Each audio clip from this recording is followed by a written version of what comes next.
Un saludo en el nombre del Señor. Soy Pablo Pilco, bienvenidos a Nuestra Fe en Vivo. Muchas gracias por estar con nosotros, muchas gracias por seguir sintonizando este bendito canal.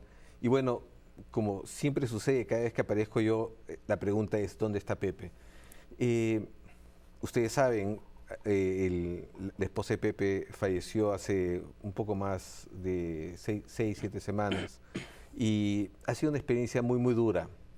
Y Pepe necesita este tiempo para restablecerse, para hacer luto, para estar bien. Así que le hemos dicho, por favor, Pepe, tómate el tiempo que necesitas. Pero, digamos, la vida sigue y hay que seguir. Y lo primero que yo quiero pedirles a ustedes es que recen por Pepe, recen por Viri, recen por sus intenciones.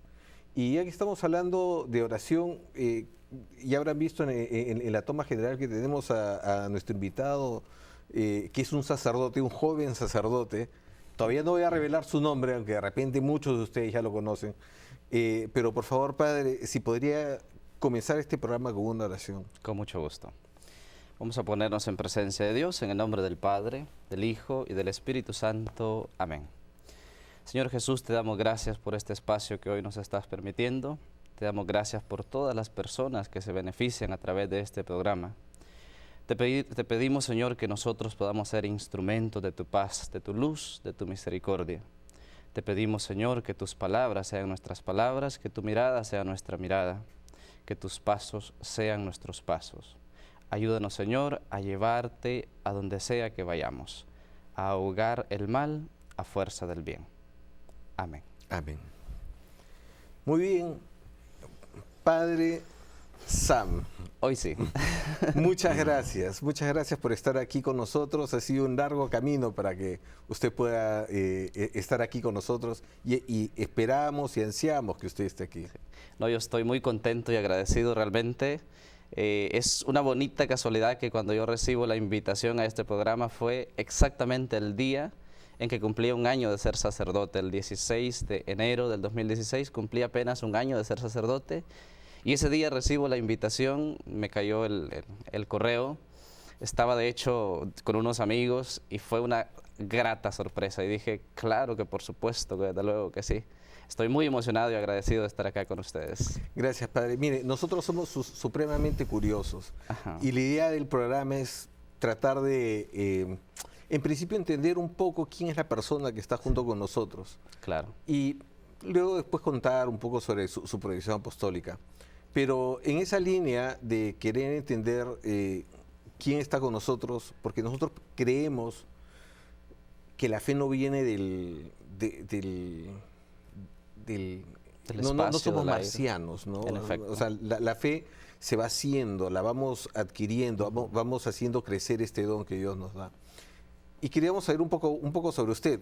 Digamos, tenemos ahora aquí en la mesa, digamos, una muestra de distintas banderas, una virgen. Cuéntenos un poco a qué se debe esto. Sí, eso es importante lo que mencionaba Pablo, que en efecto detrás de un sacerdote siempre hay un humano. Y la gente a veces se le olvida eso porque solo nos ve en el presbiterio, solo nos ve celebrando, o en mi caso nos ve en las redes sociales y como que se le olvida que atrás de ese personaje, de esa figura pública, hay un humano que se cansa, que es feliz, que está triste, que tiene amigos, que va al cine, que escucha música, que lee, etc. Entonces es muy importante dejar claro eso, que detrás de Padre Sam está la persona. Está Padre Sam. Está Padre Sam, Padre Samuel Bonilla, que sería mi nombre. Y sí, un joven normal, eso sí, con ganas de seguir a Cristo, con ganas de hacer la voluntad de Dios.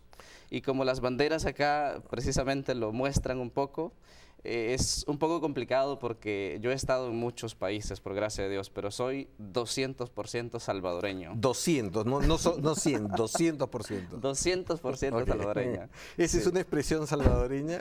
De hecho, se me acaba de ocurrir, Okay. es 100% salvadoreña, para decir precisamente que yo estoy muy orgulloso de representar este país, que es uno de los más pequeños en el mundo, y sin embargo creo que precisamente a partir de lo que hacemos es como podemos dar a conocer de dónde venimos. Yo vengo de un lugar súper perdido en el mapa, es más, si usted lo busca en Google Maps probablemente no lo encuentre. Vengo de un cantón, así le llamamos a las aldeas o a los ranchos allá en El Salvador, un cantón que ya en su nombre tiene mucho de divino. Se llama Nombre de Dios. El nombre de Dios. Nombre de Dios. Vengo de ese lugar que está fronterizo con Honduras, en el departamento de Cabañas. En la ciudad se llama Sensuntepeque. Pues desde ahí, desde El Salvador. ¿Cuánta gente vive, digamos, en un rancho, en una ciudad de este tamaño de la que? Bueno, Nombre de Dios es un rancho, es un cantón que es uno de los más grandes, tengo entendido. No sé aproximadamente cuánto viven, pero me atrevería a dar un aproximado de, digamos, voy a arriesgarme, 1.500 o 2.000 familias, porque el cantón está conformado por caseríos. Los caseríos es el conjunto de casas. Hay varios caseríos que conforman un cantón, y el cantón Nombre de Dios es uno de los más grandes, al menos de ahí de ese departamento. Entonces, de ahí, de ese lugar, exactamente mi caserío se llama Jicarillo, y el cantón Nombre de Dios, ciudad de Sensuntepeque, departamento de Cabañas, El Salvador, Centroamérica. Lo voy a poner en aprietos. ¿Jicarillo qué es? ¿Es una palabra típica? ¿Tiene algún significado? O? Jicarillo, hay una fruta, bueno, no es fruta, de hecho sí me puse en aprietos. Digamos que es una fruta que se llama jícara, de donde se saca una semilla que se puede hacer después fresco. Pero sobre todo la jícara es un instrumento, bueno, cuando se lava es un instrumento, es un huacal, de donde lo utilizamos después para echar agua. Esa es la jícara. Entonces tengo entendido que se llama jicarillo porque habían bastantes árboles de jícara, ¿no? Entonces creo que por ahí va la cosa. Muy bien, esto es para que vean que este programa nada hay escrito. En efecto. No hay un guión prehecho. Padre, cuéntenos sobre su familia. Usted es el número 7 de... Sí, como dirían en Italia, yo soy el beniamino de la familia, soy el más pequeño. Somos 7 hermanos en la familia, yo soy el número 7, el último. Éramos de hecho 8, pero una falleció, una hermana. Éramos 4 mujeres y 4 hombres. Pero un hermano falleció, entonces ahora son 4 mujeres y somos 3 hombres en la familia. Mis papás, gracias a Dios, todavía viven, Catarina Bonilla y María Elena Maya. Solo he conocido a una abuelita y me crié entonces en este círculo, papá, mamá, abuelita. Mis hermanos, casi cuando yo crecí, ya habían salido de casa. De hecho, actualmente en mi país solo está una hermana, los demás están fuera. Unos están en Estados Unidos, otros están en Europa y así. Pero sí, mi familia entonces es esa, papá, mamá, abuelita y los 7 hermanos. Cuéntame, ¿cómo fue la experiencia de fe, digamos, en tus primeros años de vida? Bien, es muy importante, como ya decíamos, detrás de un sacerdote hay una persona, y yo creo que detrás de todo hijo hay siempre una buena mamá, un buen papá. Siempre le voy a agradecer a mamá y a papá que desde niño, desde pequeño, siempre nos llamaban al final del día, no podíamos dormirnos sin antes rezar el Santo Rosario en familia. Nos estuviéramos durmiendo, estuviéramos haciendo relajo, pero ahí estábamos rezando el Santo Rosario. Entonces, mi fe se la debo a mi papá y a mi mamá. Déjame hacer una pequeña pausa en esto, para que la gente entienda un poco cuál es la situación. En este rancho, en este lugar donde ustedes viven, ¿había un sacerdote permanente en la localidad? No, ahí está el detalle precisamente. Este rancho está aproximadamente a 80 kilómetros de la ciudad más cercana, ¿no?, de Sensuntepeque. Y desde ahí la parroquia cubre todo este rancho, que es inmenso, ¿no? Entonces, por mucho que quiera, el sacerdote no puede estar pendiente de estas iglesias, de estas capillas. Entonces, el sacerdote, al menos cuando yo vivía ahí, estamos hablando ya hace más de 15 años, pues en ese entonces el sacerdote iba quizá máximo 2 veces al año. 2 veces al año. 2 veces al año, o si, eso era si teníamos suerte, pero si no, 1 vez al año. Entonces lo que hacía el sacerdote para que no estuviéramos sin atención espiritual, en los tiempos fuertes sobre todo, Semana Santa y Navidad, enviaba misioneros, que a veces eran seminaristas, a veces eran religiosas, o laicos, consagrados, misioneros. Entonces, esa era la vida de fe. No había un sacerdote así pendiente o cercano, pero los sacerdotes intentaban que hubiera alguien ahí, un misionero, un seminarista. Entonces, el contacto en mi niñez fue no tanto con sacerdotes, fue con seminaristas. ¿Cómo fue que sus padres entonces llegaron a tener esta fe, digamos, tan consistente además? Porque yo le confieso y confieso a las demás personas, o sea, a mí a veces me cuesta rezar todos los días el rosario. Sí. Digamos, y entiendo que es una disciplina, entiendo que es una oración bonita, que me hace bien y puedo crecer en mi devoción a la Virgen María y puedo pedir por las demás personas, pero es algo que me cuesta. Sin embargo, digamos, me cuenta usted que todos los días rezaban el rosario en la casa. Sí, realmente es digno de admirar. Es una gracia de Dios, creo yo. Mi papá era, actualmente ya no lo es, era celebrador de la palabra. De hecho, él era el que representaba a la comunidad ahí en vez del sacerdote. Él celebraba la palabra a la comunidad. De hecho, eso en Centroamérica es muy fuerte, los celebradores de la palabra. Entonces, él era como el encargado de la comunidad y creo que eso favoreció un poco a que la familia creciera en este ambiente de fe. Y de hecho también mi papá, por un lado, entonces celebrador de la palabra, y mi mamá, cada vez que llegaba un misionero, un seminarista o sacerdote, era la encargada de cocinar. Le aseguro que los platillos que mi mamá hace, a todo dar. Padre, yo le aseguro que si voy a El Salvador, tengo que ir a visitar Ahí a le su esperamos casa. con los brazos abiertos.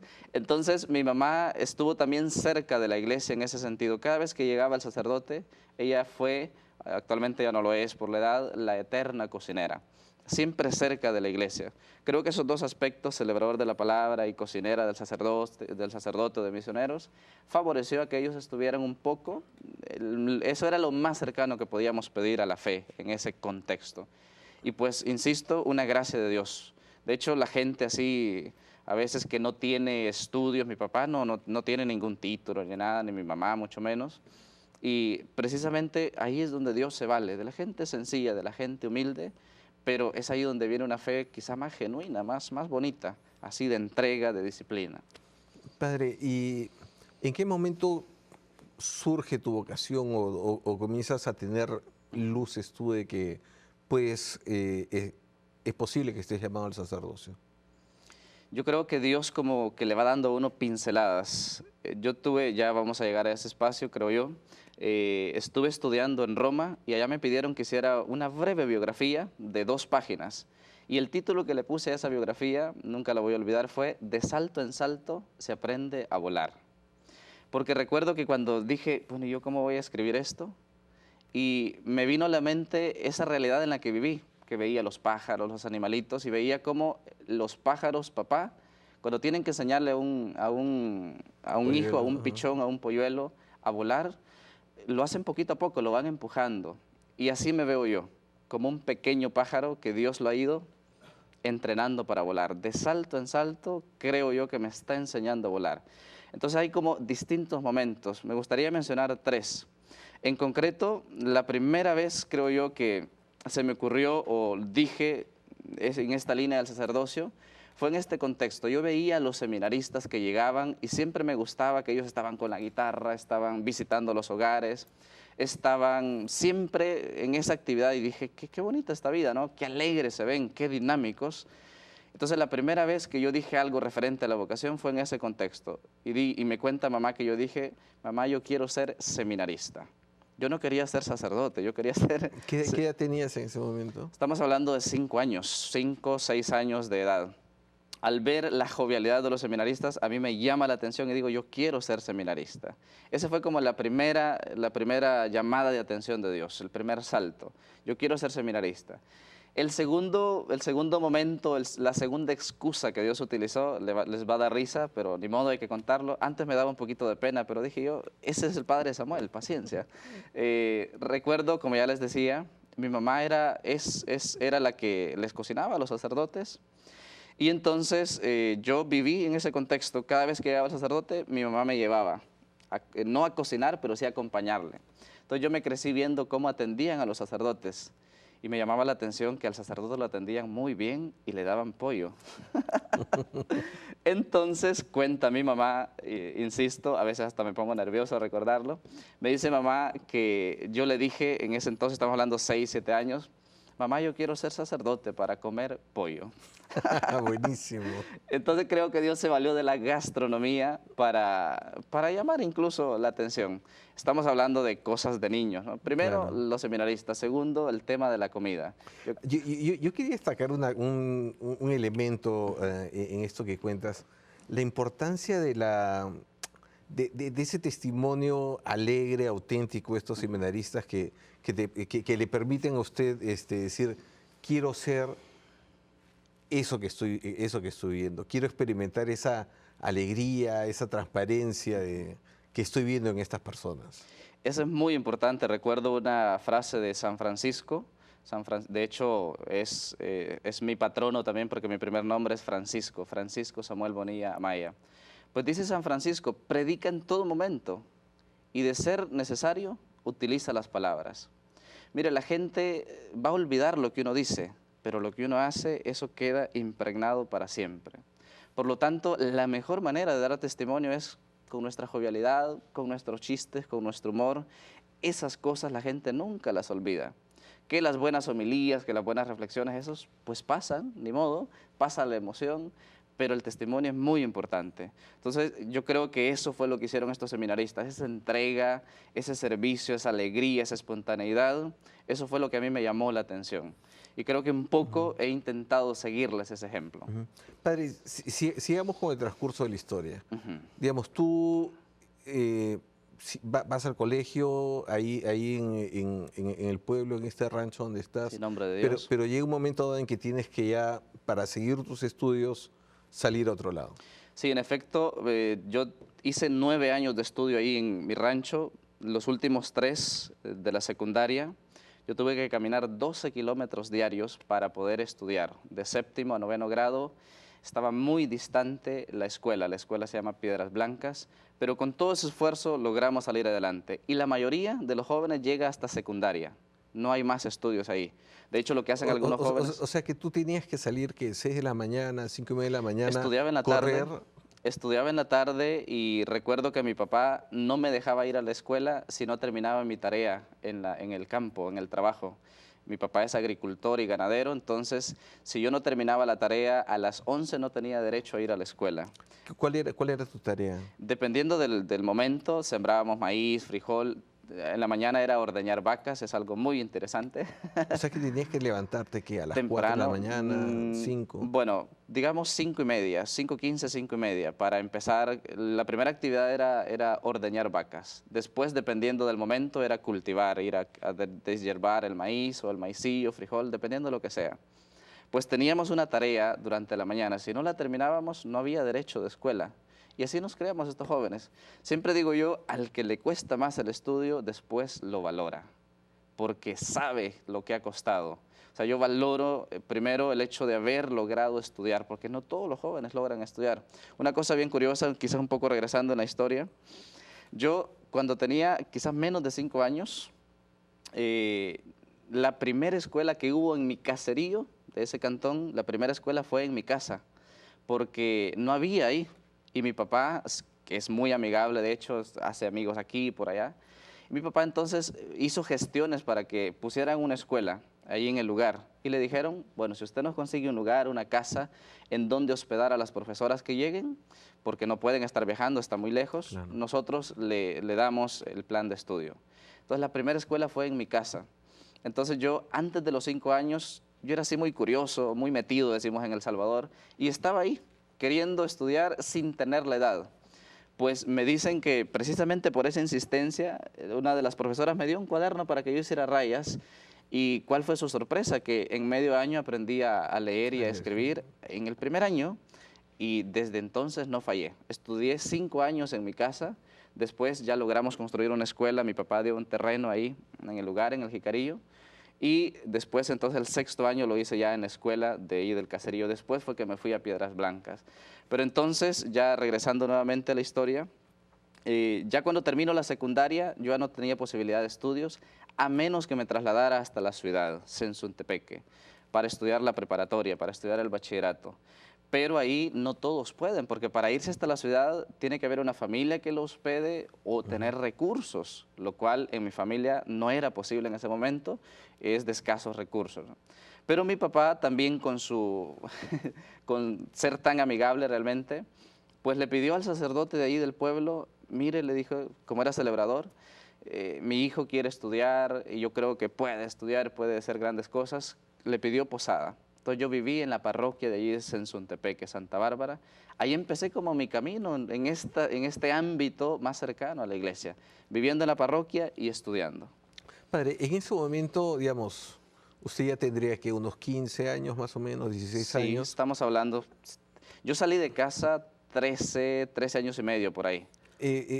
¿Usted ya se comenzó a cuestionar seriamente la vocación al sacerdocio En ese o qué momento, sucede? en ese momento todavía no. Yo era un joven, un adolescente normal, no, O sea, no había ningún compromiso, no, digamos, no. de que usted viviendo en la parroquia tenga que ser sacerdote. No, en efecto no. Solo estuve ahí como una especie de hospedamiento, ¿no? Hospedaje. Y no, nada que ver con la vocación.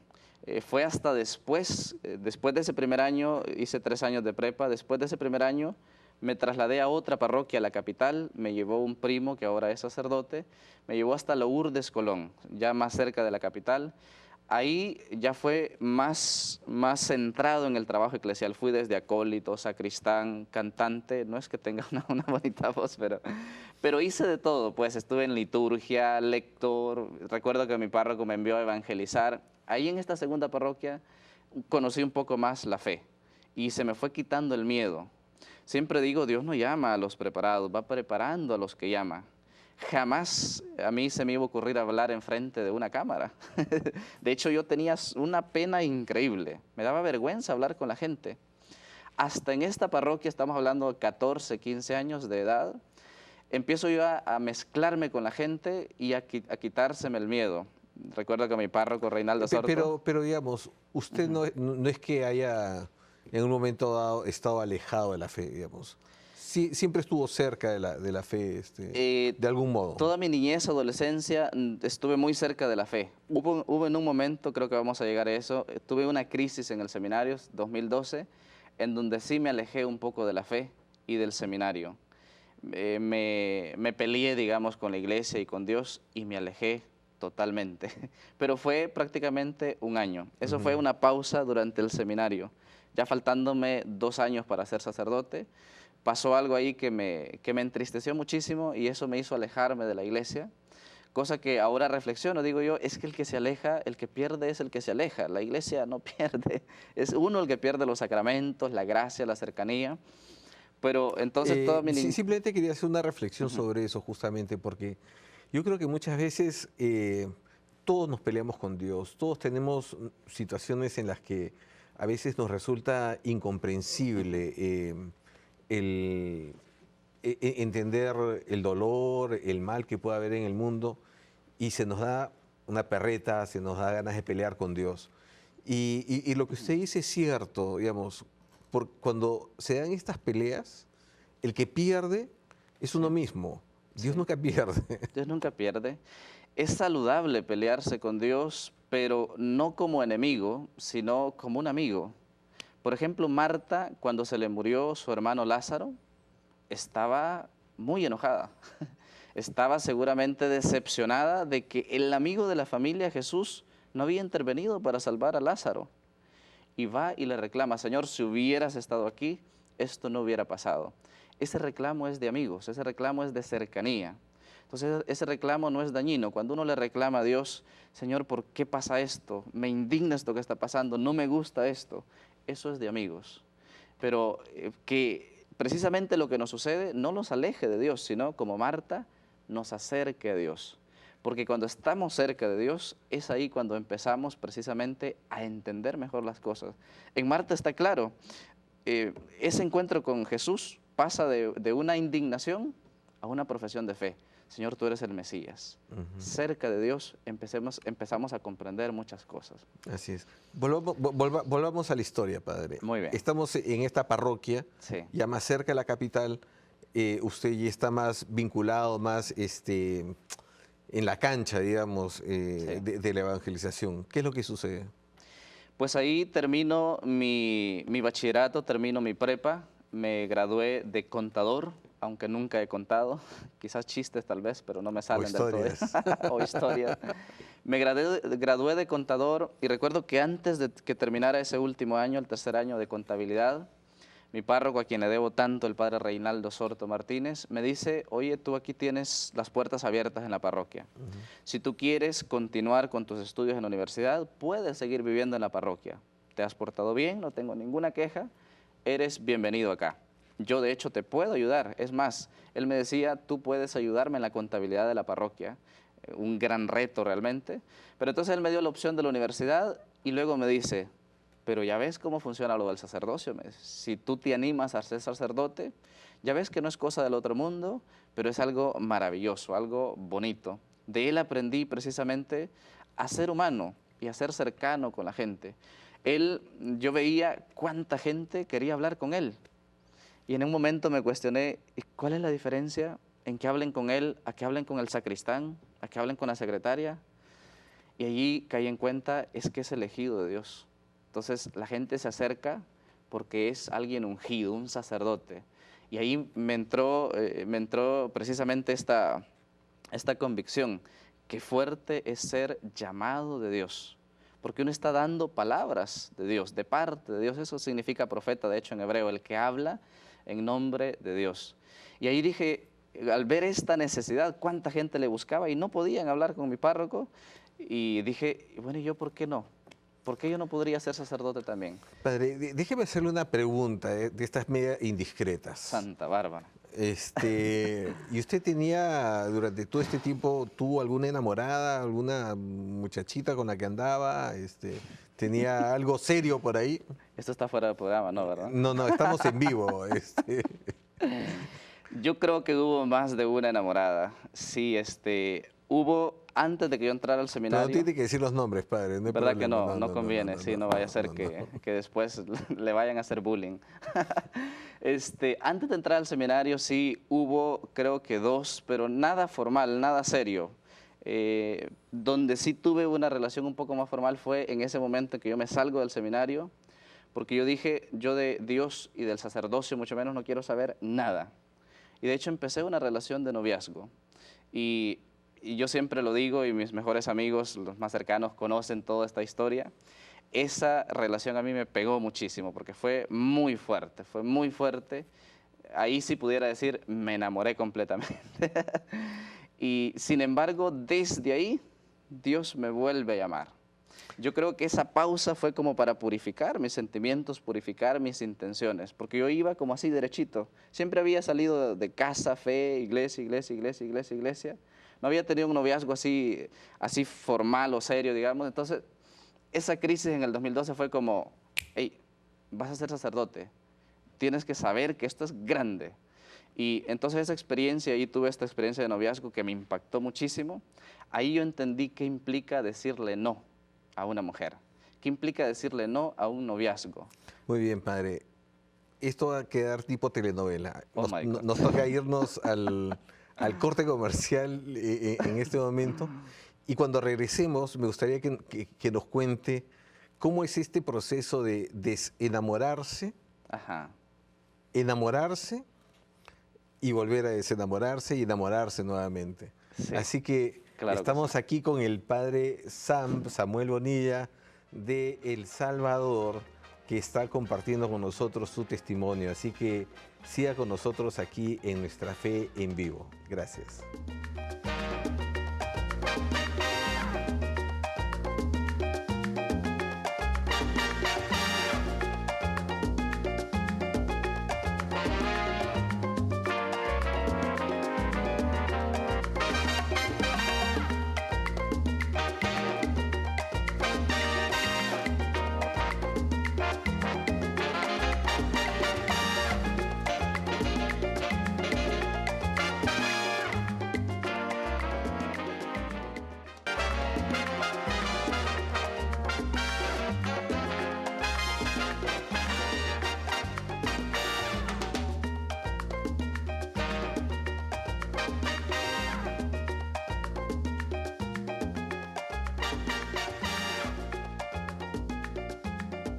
Muchas gracias por continuar con nosotros aquí en Nuestra Fe en Vivo. Soy Pablo Pilco, estoy muy contento de estar aquí con el Padre Padre Samuel Bonilla, que nos acompaña desde El Salvador, quien además es muy conocido en las redes sociales. Ya hablaremos un poquito más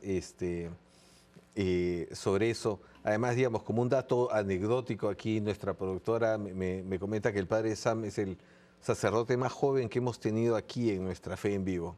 Así Increíble. que eso es un privilegio. Muchas gracias, Padre. Gracias a Dios. Tengo precisamente 28 años de edad, 1 año y medio de ser sacerdote. Qué honor realmente ser el sacerdote más joven en Nuestra Fe en Vivo. Muchas gracias, Padre. Y además, bueno, esto no lo pueden ver ustedes, pero usualmente en el programa no tenemos audiencia, pero ahora tenemos la bendición de tener una gran audiencia, gente de España, de Sí. Perú, en especial el grupo de la gente de La Voz del Desierto. Muchas gracias por estar aquí con nosotros. Gracias. Bueno, pero ya ha pasado, digamos, estas presentaciones, no se me olvida Oh. cómo quedamos en... Tenía esperanza de que se le olvidara. Antes de irnos al break, Padre. Cuéntenos un poco, usted tiene esta crisis, y estando en el seminario, Sí, donde, digamos, se pelea con Dios, decide retirarse, se enamora de una muchacha, y en ese proceso tiene que, digamos, se da cuenta de su vocación, que su vocación es al sacerdocio, y tiene que desenamorarse para volver a retomar ese amor sí. inicial que lo había llamado usted. Cuéntenos un poco sobre eso. Es complicado, de hecho. No pensé que íbamos a entrar en estos detalles, pero lo hago con mucho gusto. El contexto es el siguiente. Yo entré al seminario entonces en El Salvador en el 2007. Después de estar 1 año y medio en El Salvador, me proponen una beca de estudios para ir a estudiar nada más y nada menos que a Roma. Imagínense, yo vengo de Nombre de Dios, me costaba relacionarme con la gente, y en cuanto entro al seminario me dicen una beca para ir a estudiar a Roma. Estudié allá en el Colegio Internacional Sede Sapiense, en Roma y en el Trastevere, estudiando en la Pontificia Universidad de la Santa Cruz. Y del 2008 entonces al 2012 estudié en Roma. En el 2012 pasaron ciertas cosas que, como ya lo decía, me decepcionaron, y eso me hizo alejarme de la iglesia. Regreso yo a El Salvador, ya no pude continuar en el seminario y me fui entonces, bueno, me alejé de la iglesia, de los sacramentos, y ahí es donde inicio esta relación de noviazgo con esta muchacha que realmente, como ya lo decía antes de la pausa, me impactó muchísimo. Pero después me voy yo para Estados Unidos, estamos hablando en el 2012, la segunda mitad del año. Me voy para Estados Unidos porque yo de sacerdocio y de iglesia no quería saber nada. Me fui para Bakersfield, California, y empiezo a trabajar. De hecho, ya tengo 4 hermanos en Bakersfield, California, y empiezo a trabajar en muchas cosas. En la uva, en naranja, en mandarina, durazno, aprendí a podar, muchas cosas, muchas cosas. Seguí enamorado de esta muchacha allá en El Salvador y seguíamos en comunicación. O sea, un noviazgo muy fuerte realmente. Estando allá en Los Ángeles, en Bakersfield, California, pues yo me había alejado de todo. De hecho, no respondía mensajes ni a compañeros. Muchos me decían, ¿y qué pasó si tú eras un gran seminarista, si tú puedes ser un gran sacerdote? Yo, bloqueado. No quería saber nada de la iglesia. De repente aquí está lo grandioso de Dios, increíble, porque yo estando allá recibo un correo nada más y nada menos que del cardenal Maradiaga, que me lo hace llegar a través de un sacerdote, y curioso porque yo no conocía al cardenal Maradiaga, ni él me conocía a mí. Resulta que en esta crisis en donde yo no quería saber nada de nadie, un sacerdote amigo que yo tuve allá en Roma, salvadoreño, el padre Edgardo Reyes, él es salesiano y él es ahijado del secretario personal del cardenal Maradiaga. Pues este sacerdote amigo le contó a este sacerdote, secretario del cardenal, mi caso, y le dijo, es un joven muy bueno, no sé qué flores me echaría, pero le contó mi caso y mi crisis. La cuestión es que este sacerdote entonces le comenta al cardenal mi caso. Entonces yo recibo un mensaje del cardenal, más o menos las palabras eran como las siguientes: hijo, yo soy salesiano, Don Bosco ayudó a muchos jóvenes en crisis en su momento. Si tú quieres seguir con tus estudios en el seminario, si tú quieres venirte a una parroquia, las puertas de la arquidiócesis de Tegucigalpa están abiertas. Ese mensaje fue, de hecho, mi primera frase fue: Dios no me quiere soltar, Dios me quiere sacerdote.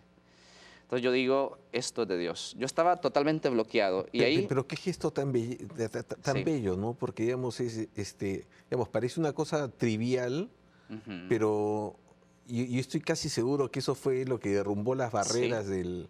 de ese resentimiento, de ese En dolor efecto. que usted puede haber tenido, ¿no? En efecto, esos detallitos son los que hacen a alguien humano. Y solo lo humano puede llevarnos precisamente a lo divino. De hecho, Jesús se encarnó, quiso ser humano para llevarnos a lo divino. Pues esos gestos del cardenal, ese gesto en concreto, me desbloqueó. Y totalmente dije, Dios me quiere consigo nuevamente.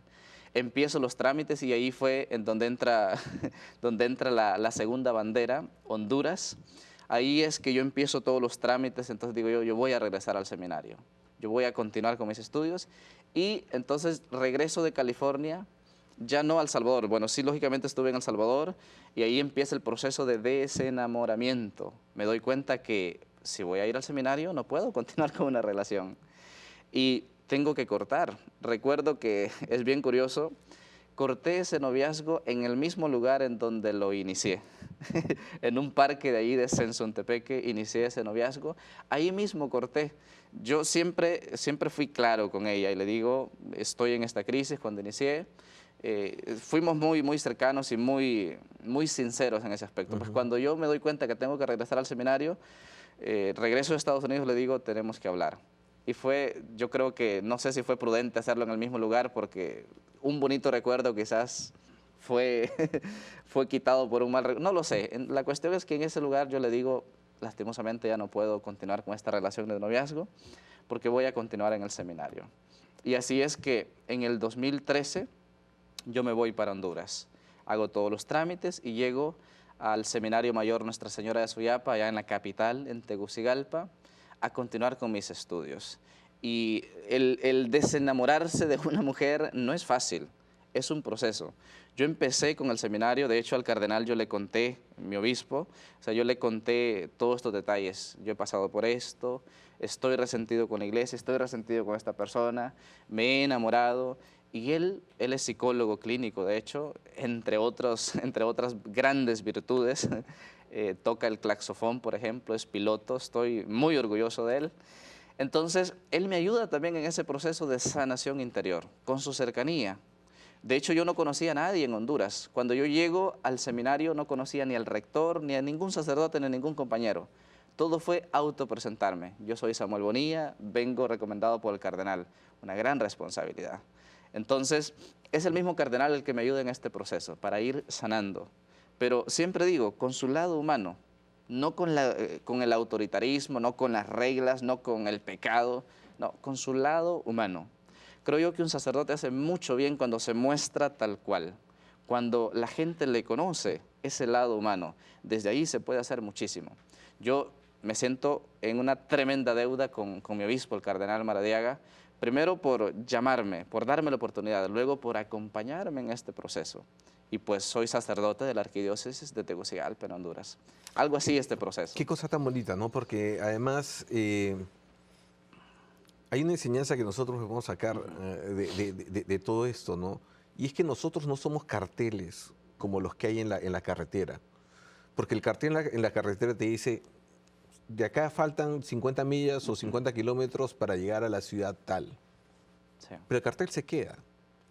Nosotros como cristianos, en realidad, no solamente indicamos hacia dónde vamos, sino que caminamos con la persona. Y este ejemplo, esta acción del cardenal fue justamente eso, ¿no? Decirle, Sí. oye, mira, vamos a caminar juntos. Sí, en efecto, fue lo que hizo Jesús con los discípulos de Emaús, decepcionados, tristes, adoloridos, queriendo huir de la realidad de Jerusalén. Jesús, el gran desconocido para ellos, empieza a caminar con ellos. Pues yo creo que como sacerdotes estamos llamados a eso, a ser ese Jesús que probablemente no nos van a reconocer, probablemente nos van a decir ignorantes, probablemente nos van a decir, eres el único retrógrado, las típicas acusaciones, ¿no?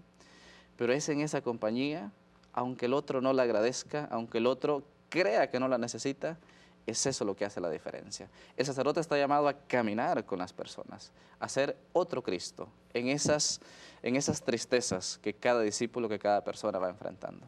Qué belleza. Padre, ¿y usted cuándo se ordena? Pues termino mis estudios, hice 2 años allá en Honduras, tercero y cuarto de teología, 2013 y 2014. Me ordeno de diácono el 20 de junio del 2015. Nunca voy a olvidar precisamente, bueno, nadie debería olvidar el día de su ordenación, los matrimonios el día de su boda. Pues yo nunca voy a olvidar esas 2 fechas. La primera es mi ordenación diaconal, fue en Honduras, el 20 de junio del 2015. Después, precisamente por esta cercanía con el cardenal, yo le pido, estando en Honduras, a mí me gustaría ser ordenado en mi país, le digo yo. O sea, he salido hace muchos años, quisiera estar en mi país, esa gran fiesta tiene que ser en mi país. El cardenal también tiene este otro gesto de permitirme ir a ordenarme allá, a mi parroquia, en Lourdes, Colón. Él se traslada y me ordena en la parroquia Nuestra Señora de Lourdes el 16 de enero del año 2016.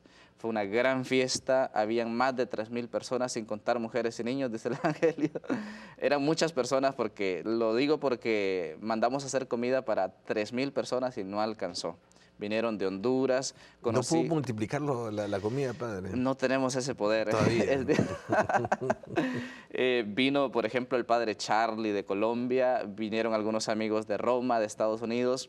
Fue una gran fiesta realmente. El 16 de enero del 2016 yo me convierto en sacerdote. Después de este proceso, después de conocer a personas geniales, después de nunca olvidar precisamente mis raíces, siempre quise que fuera en El Salvador por eso, porque si era en otro país, mucha gente sencillita no iba a poder viajar.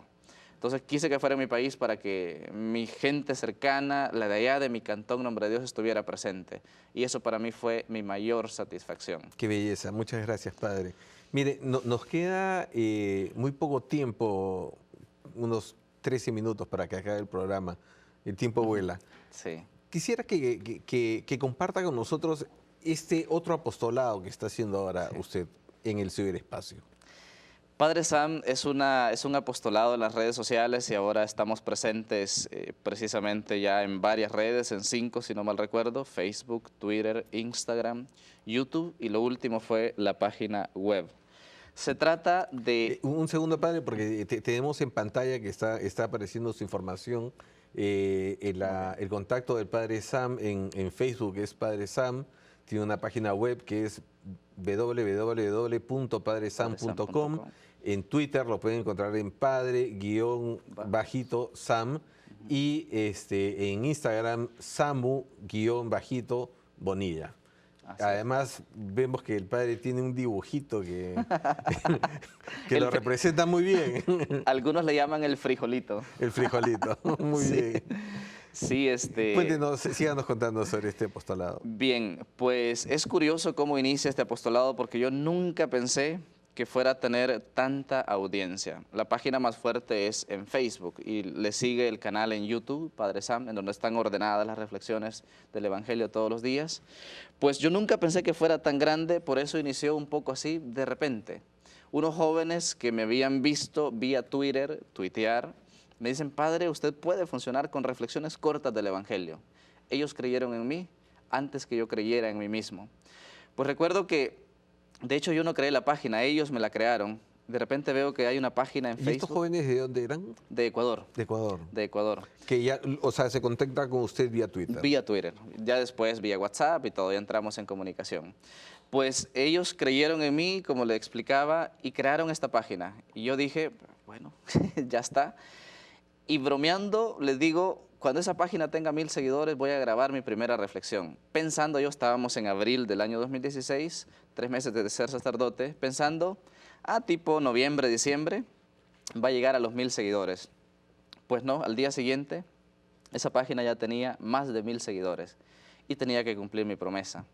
Por eso el 8 de abril del 2016 yo grabo mi primera reflexión del Evangelio. Ahora que la veo, me veo y digo, oh my God. Todo nervioso con el teléfono así, la cámara se me movía. Pero ese 8 de abril grabo mi primera reflexión y mi sorpresa es que al final del día la reflexión tenía 12,000 reproducciones. Y yo, ¿de dónde sale tanta gente? Y así fue que me di cuenta que funciona. Padre, y usted ya era, ¿cómo se dice en español? Savvy, era muy hábil en el manejo de los recursos tecnológicos. En realidad no. Yo tuve mi primer teléfono inteligente hasta que llegué a Honduras en el 2013. Yo no me sabía mover nada en las redes. Es más, cuando yo inicio esta página en Facebook, yo no sabía ni cómo ponerle una letra, mucho menos diseñar una imagen, para nada, para nada. Fue cuando empecé que me fui preparando, me fui dejando ayudar y ahora ya diseño algunas páginas, algunas imágenes. Ya tengo un equipo que me ayuda en la página, pero yo también diseño. Por ejemplo, el canal en YouTube, todas las imágenes que les pongo de miniatura las hago yo. Todo lo hago desde un simple teléfono, nada de diseño en computadora, de programas sofisticados, pero todo lo he ido aprendiendo en el camino. Eso siempre yo he tenido la certeza. Si yo me aviento en algo, Dios me acompaña. Y Dios siempre ha estado ahí presente. En esta página, en la página web, yo de diseño gráfico absolutamente nada. Y he empezado este proyecto de la página web y ha funcionado muchísimo. Ya casi va a tener 1 millón de visitas la página web. La página en Facebook ya casi 500,000 de seguidores. En YouTube son 33,000 suscriptores y las demás redes por ahí van también. Pues yo no sabía de las redes. Es en el camino donde voy aprendiendo. Lo importante siempre es dejarse ayudar. Ahora, padre, ¿qué es lo distintivo de hacer apostolado en las redes sociales? Es una gran responsabilidad ser sacerdote y evangelizar en las redes, porque uno no tiene que perder su identidad y sin embargo tiene que adaptarse al lenguaje cibernético, pero sin perder la identidad, eso es muy importante. Entonces no es que, ok, soy sacerdote y publico lo que sea. Uno debe tener una línea, debe saber que es una gran responsabilidad. Ahora mis videos diarios en Facebook los reproducen 80,000, 100,000 diarios. Entonces eso a mí siento una gran responsabilidad porque cada palabra sé que llega a muchísimos. De hecho, también distribuimos el Evangelio vía WhatsApp a más de 100,000 personas diario. Hay un equipo de más de 50 personas que me ayuda a distribuirlo vía WhatsApp, que me ayudan en la página. De hecho, cuando yo estoy ausente, la página sigue en pie. Hay aproximadamente 30 publicaciones al día en la página en Facebook, gracias a este equipo que me ayuda con oraciones, con frases, con versículos, con imágenes. Estoy muy agradecido. Es un equipo que he ido formando y eso es lo bonito, como le decía. Como Dios me ha ido llevando de muchos países, de muchos lugares, he conocido gente maravillosa de muchos lados. Y hoy que nace este programa, entonces digo, estas personas me pueden ayudar. Y así he ido formando el equipo. Personas de Ecuador, personas de México, de Francia, de Italia, de Estados Unidos y sobre todo de El Salvador y de Honduras.